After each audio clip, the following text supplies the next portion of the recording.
พระองค์ทั้งสองก็ตระหนักว่าในอนาคตการนั้นหากบ่มีรัชทายาทก็จะทำให้ราชวงศ์นี้สูญหายไปเพราะในอดีตนั้นก็เป็นธรรมเนียมประเพณีมาตั้งแต่ต้นพระบิดากับพระมารดานี่ก็คุยกับพระราชโอรสว่าตัดกับพระราชโอรสเนี่ยว่าถ้าลูกมีครอบครัวนี่นะแล้วก็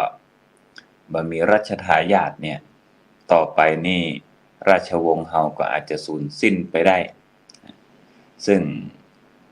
พระโอรสนั้นก็ไม่ได้ใส่ใจในเรื่องมูนี้นะ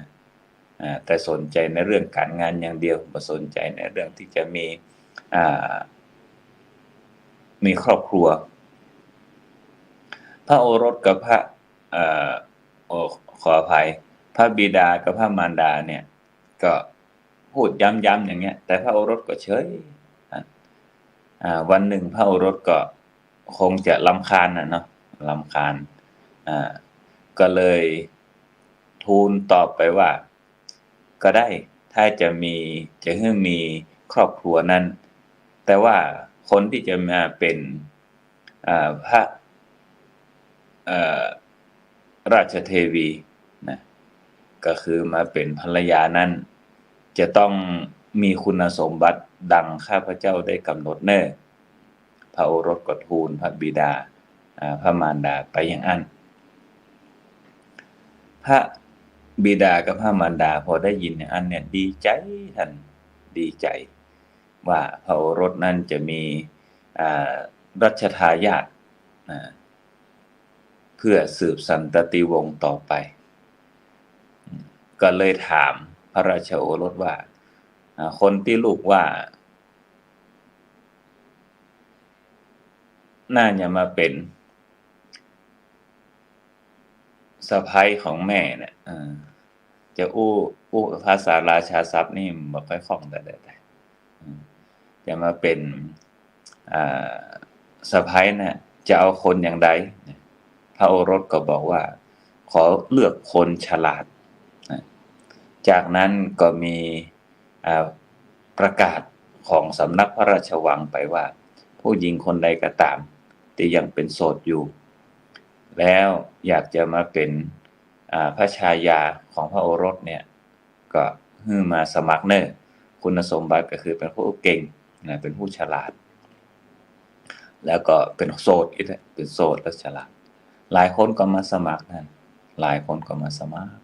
วันที่คัดเลือกก็เอาพระลานหลวง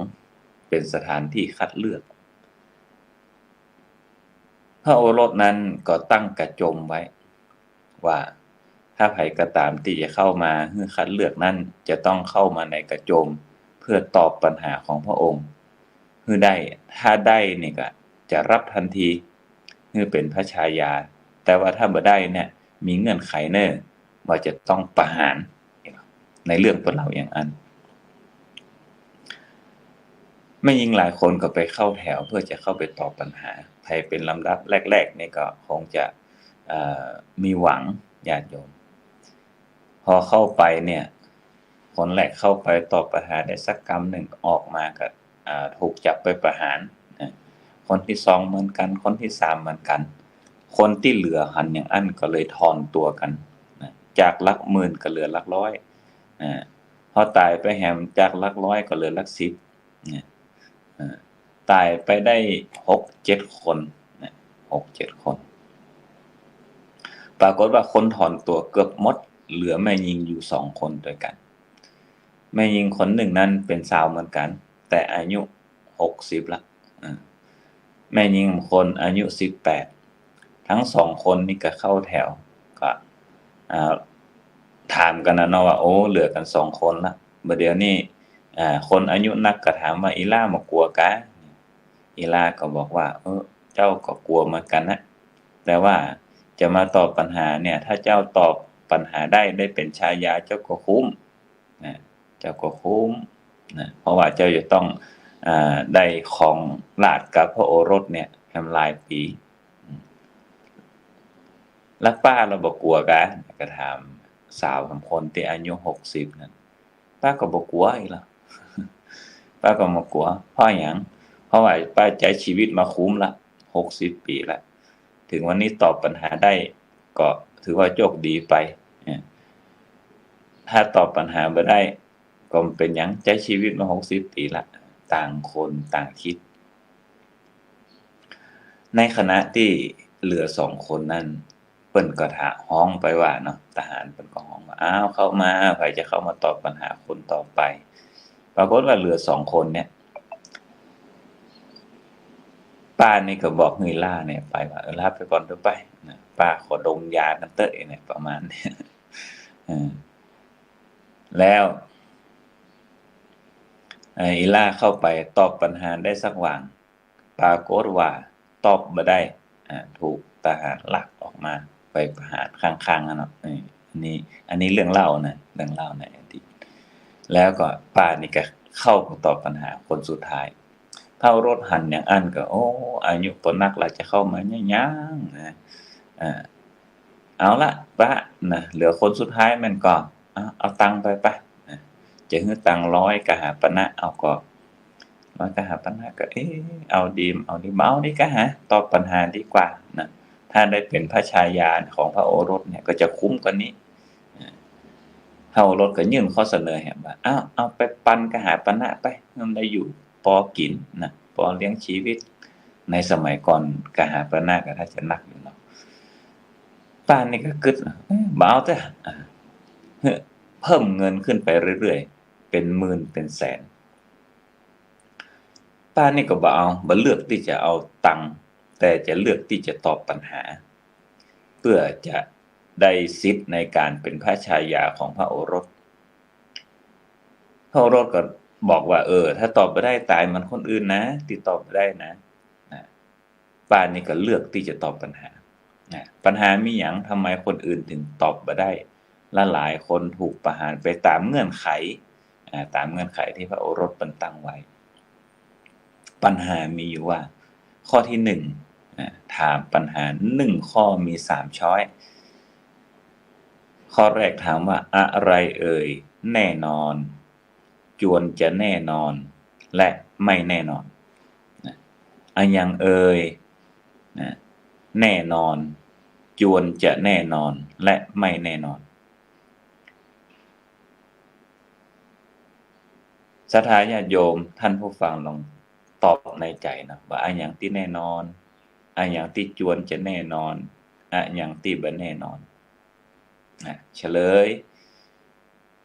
อดีตเป็นสิ่งที่แน่นอนเพราะการกระทำก็ตามคำพูดก็ตามสิ่งใดๆก็ตามที่เป็นอดีตผ่านไปแล้วเป็นสิ่งที่แน่นอนการเกิดก็เป็นสิ่งที่แน่นอนการตายก็เป็นสิ่งที่แน่นอน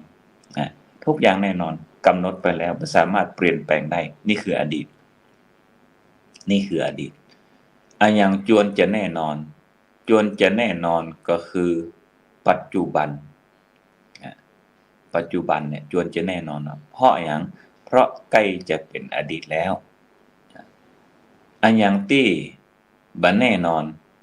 สิ่งที่บ่แน่นอนนั่นคืออนาคต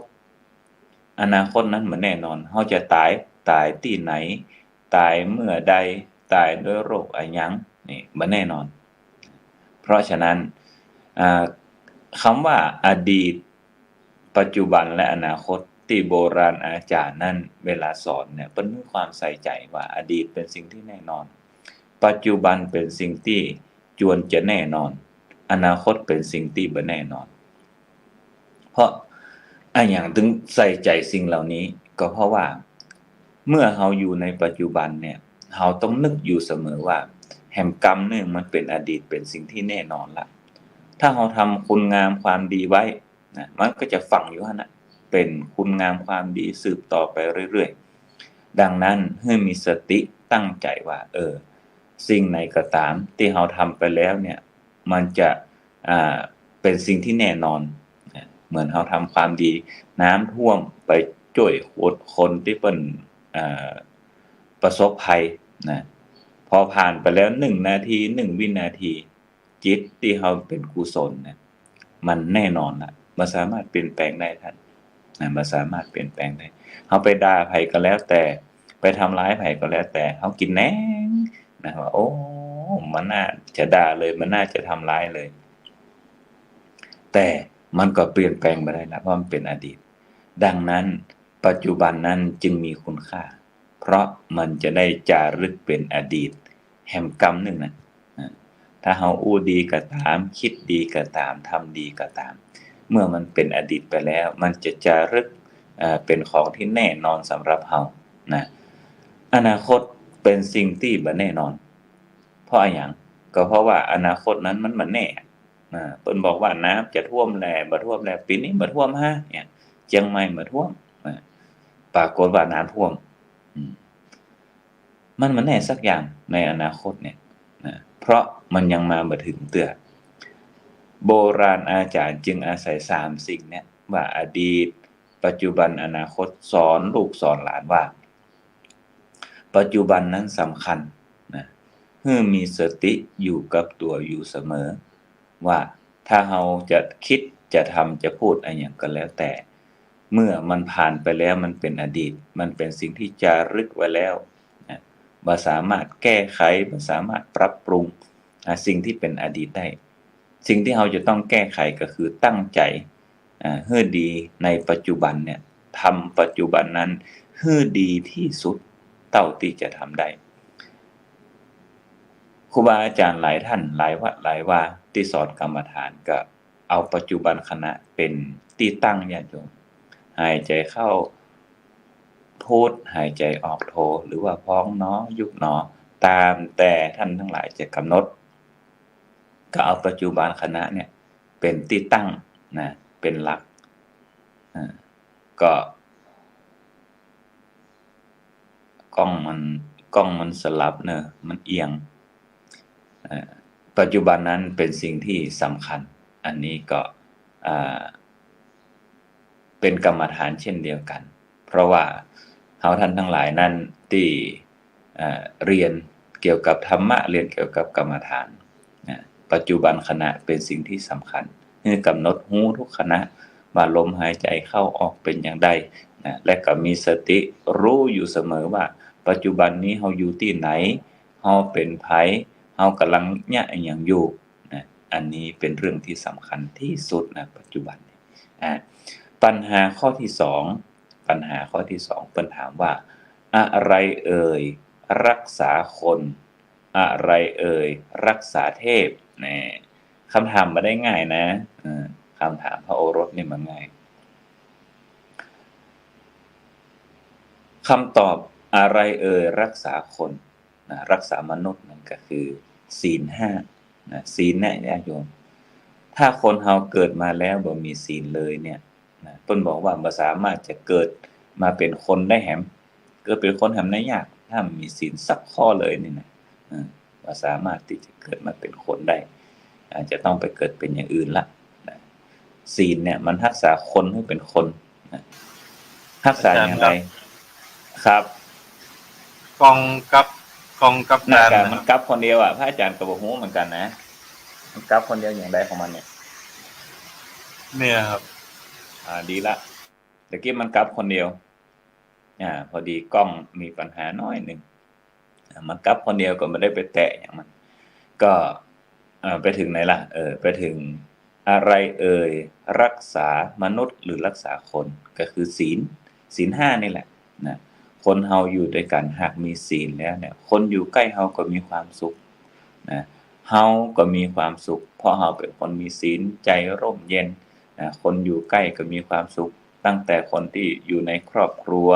ชุมชนสังคมหากคนใดมีศีลเนี่ยอยู่ใกล้มีความสุขหมดเลยอันนี้ศีลรักษาคนให้เป็นคนอย่างรักษาเทวดาอย่างรักษาเทวดาเทวธรรมมี2ข้อท่านทั้งหลาย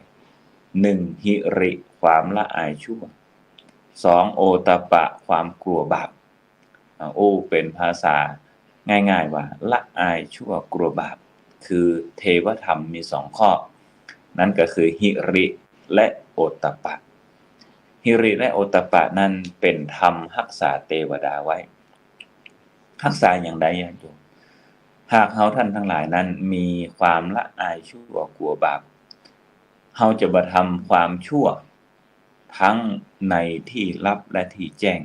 เพิ่นจะฮู้ก็ตามบ่ฮู้ก็ตามเฮาจะบ่ทำเพราะเทวธรรมมันอยู่ในใจหิริความละอายชั่วโอตตัปปะความกลัวบาปนะมันอยู่ในใจเนี่ยอยู่ไหนก็แล้วแต่เฮาจะบ่ทำนะเฮาจะบ่ทำชั่วเด็ดขาดนี่ปัญหาข้อที่2ที่เพิ่นถามว่าอะไรเอ่ยรักษาคนหรือรักษามนุษย์อะไรเอ่ยรักษาเทพนะอันนั้นก็คือศีล5รักษามนุษย์หากเฮาท่านทั้งหลายเป็นผู้ที่มีศีล5เป็นผู้ที่พยายามมันรักษาอยู่เสมอมันผิดไปพ้องบางครั้งก็อาจจะพลาดไปพ้องผิดไปพ้องตั้งใจรักษาแล้วรักษาแฮมอันนี้ก็จะเป็นประโยชน์กับตัวเฮาสามารถรักษาเฮาให้เป็นมนุษย์ได้ในชาตินี้ชาติหน้าก็ยังเป็นมนุษย์ได้อยู่เหมือนเดิมนะและก็พัฒนาขึ้นไปอันยังรักษาเทพนั่นก็คือหิริความละอายแก่ใจโอตตัปปะความเกรงกลัวเป็นภาษาง่ายๆว่าละอายชั่วกลัวบาปปัญหาข้อที่3พระโอรสเอามาถามคนที่มาสมัครเป็นพระชายาของพระองค์นั้นว่าอะไรเอ่ยไปไวมาไวโอกาสเนาะว่า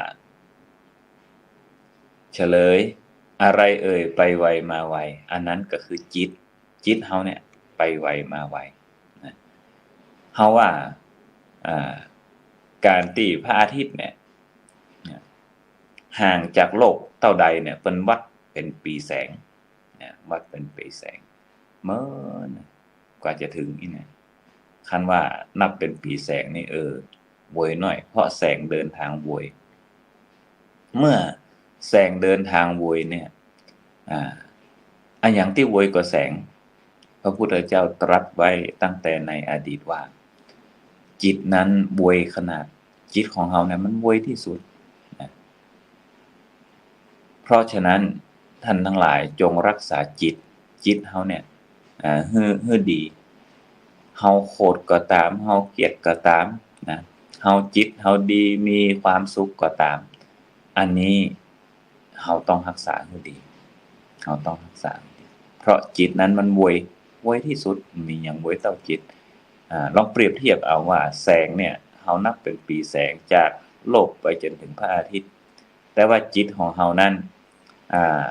เอาพระอาทิตย์ถอยไปแห่งเท่านึงเอาวางไว้ติถอยไปแห่งเท่านึงนี่นะจิตเฮาเนี่ยก็ไปกลับได้ใน1วินาทีไปกลับได้สบายโวยขนาดผมว่าจะโวยมันมีหยังโวยเท่าล่ะนี่พระพุทธเจ้าตรัสไว้ว่าจิตเฮานี่โวยดังนั้นการที่เฮาท่านทั้งหลายหมั่นรักษาจิตเป็นสิ่งที่ดีครับเป็นสิ่งที่ดีอาตมาหรือกับผมได้ขึ้นพุทธศาสนสุภาษิตในเบื้องต้นว่านะตังมาตาปิตากะยิราอัญเยวาปิจยาตกา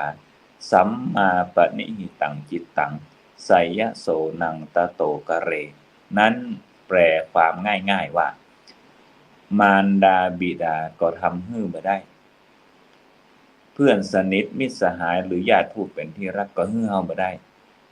ในบางสิ่งบางอย่างแต่จิตที่เฮาตั้งไว้แล้วชอบสามารถทำให้เฮาดียิ่งกว่านั้นก็ได้นะอันนี้หมายความว่าคนเฮานั้นจะไปสวรรค์ได้จะไปสุคติภูมิได้ก็ด้วยจิตที่ตั้งไว้ชอบพ่อแม่สอนบางคนนี่พร่ำสอนบ่มีพ่อแม่ที่ไหนบ่มีครูบาอาจารย์ที่ไหนที่บ่อยากจะให้ลูกและลูกศิษย์ได้ดีบ่มีเพื่อนที่ดีที่ไหนอยากจะให้เพื่อนที่รักกันเนี่ยได้ดีนี่เพื่อนที่เป็นกัลยาณมิตรเนี่ยอยากให้เพื่อนได้ดีแต่บางทีเนี่ยพ่อแม่ก็ตามครูบาอาจารย์ก็ตามญาติผู้ใหญ่ก็ตามพยายามพร่ำสอนให้เขาเป็นคนดีแต่จิตตั้งไว้ผิดเขาเป็นคนบ่ดีตั้งจิตไว้ผิดเขาก็จะทำ แต่สิ่งที่บดีแต่ในกรณีตรงกันข้ามจิตของบุคคลนั้นตั้งไว้ชอบแล้วดีแล้วจะทำให้คนนั้นเนี่ยตกอยู่ในสถานะไหนก็แล้วแต่ท่านทั้งหลายเหล่านั้นจะสามารถสร้างคุณงามความดีได้อยู่เสมอญาติโยมท่านทั้งหลายลองดูเหตุการณ์น้ำท่วมที่เกิดขึ้นเชียงรายก็ตามเชียงใหม่ก็ตามหรือว่าลำปางแพร่พะเยาน่านหรือว่าทางใต้พอเหตุการณ์เกิดขึ้นอย่างนี้จิตที่บุคคลตั้งไว้ชอบแล้วก็จะนำท่านทั้งหลายเหล่านั้นสร้างคุณงามความดีเช่นไปช่วยเหลือผู้อื่นบอกว่าจะเอาแรงกายไปช่วยแรงทรัพย์ไปช่วยบางท่านมาบ่ได้โอนตังมาเปิดช่องทางไหนก็แล้วแต่บอกว่าจะเป็นทางช่องทางสถานีโทรทัศน์ช่องไหนก็แล้วแต่ Facebook ก็ตามหรือว่าเพจไหนก็แล้วแต่ที่เพิ่นประกาศไปท่านบ่สามารถจะมาได้แต่จิตท่านตั้งไว้ชอบแล้วท่านก็โอนมาช่วยเล็กน้อยมากตามกำลังบางท่านอยู่ไกลนะท่านอยู่ไกลมีรถเอารถมาช่วยขนดินบางท่านเอาแฮงมาช่วยบางท่านเอาความรู้ความสามารถต่างๆมาช่วยเอาเข้าของมาช่วยท่านว่าเมื่อจิตเฮาตั้งไว้ชอบแล้วสิ่งนั้นย่อมดีอย่างแน่นอนสิ่งนั้นย่อมดีอย่างแน่นอนทำให้เฮาประเสริฐได้นะจะได้สวรรค์ก็ได้เพราะเนี่ยจะได้นิพพานก็เพราะจิตตั้งไว้ชอบนี่แต่เมื่อใดก็ตามจิตตั้งไว้ผิดจะทำให้เฮานั้นได้รับสิ่งที่บ่ดีอย่างแน่นอนพ่อแม่ก็บ่สามารถป้องกันได้ญาติผู้ใหญ่ก็บ่สามารถป้องกันได้และครูบาอาจารย์ก็บ่สามารถป้องกันเขาได้เพราะเมื่อจิตเขาตั้งไว้ผิดแล้วมันถึงแสหาสิ่งที่ผิดและสิ่งที่บ่เป็นประโยชน์เพราะฉะนั้นจิตนั้นเป็นสิ่งที่สำคัญไปเวยมาเวยดังนั้นวันนี้นั้นก็มีโอกาสได้นำธรรมะข้อคิดจากนิทานเรื่องเล่าที่โบราณอาจารย์เพิ่นเล่าไว้ว่าจิตนั้นมีความสำคัญกับปัญหา3ข้อเนาะวันนี้นะอะไรเอ่ยแน่นอนจวนจะแน่นอนไม่แน่นอนนั่นก็คืออดีตแน่นอนเพราะฉะนั้นก่อนที่จะให้เป็นอดีตนั้นพยายามทำให้มันดีเนาะทำตรงไหนทำปัจจุบันเพราะว่าปัจจุบันนี้จวนจะแน่นอนนะอนาคตบ่แน่นอนจังมันจะเป็นอย่างจังมันตั้งใจทำปัจจุบันเนี่ยให้ดีเท่านั้นก็พอข้อที่2ปัญหาว่าอะไรเอ่ยรักษาคนอะไรเอ่ยรักษาเทพสิ่งที่รักษาคนให้เป็นมนุษย์หรือว่าเป็นคนอยู่เสมอนั้นก็คือศีลมันรักษาศีลเอาถ้าให้เกิดเป็นคนแห่งก็รักษาศีลไปเรื่อยๆมันพยายามที่พ้องไปพ้องเป็นอย่างแต่ต้องมันพยายามที่จะรักษา2อะไรเอ่ยรักษาเทพนั่นก็คือคุณธรรมที่มันอยู่ในใจหิริโอตตัปปะละอายชั่วกลัวบาปสิ่งไหนที่มันอะไรเอ่ยไปไวมาไวอันนั้นก็คือจิตเพราะฉะนั้นเอาท่านทั้งหลายพึงตั้งจิตให้ชอบเมื่อจิตเราตั้งไว้ชอบแล้วคุณงามความดีจะเกิดกับตัวเราเองวันนี้ได้นำธรรมะมาฝากท่านทั้งหลายในเจ้านี้พอสมควรแก่เวลาตอนนี้ฝนก็ตกมาครับนะก็ขอทำรักษาท่านทั้งหลายให้มีแต่ความสุขมีแต่ความเจริญเหมือนกันทุกคนทุกท่านเทอ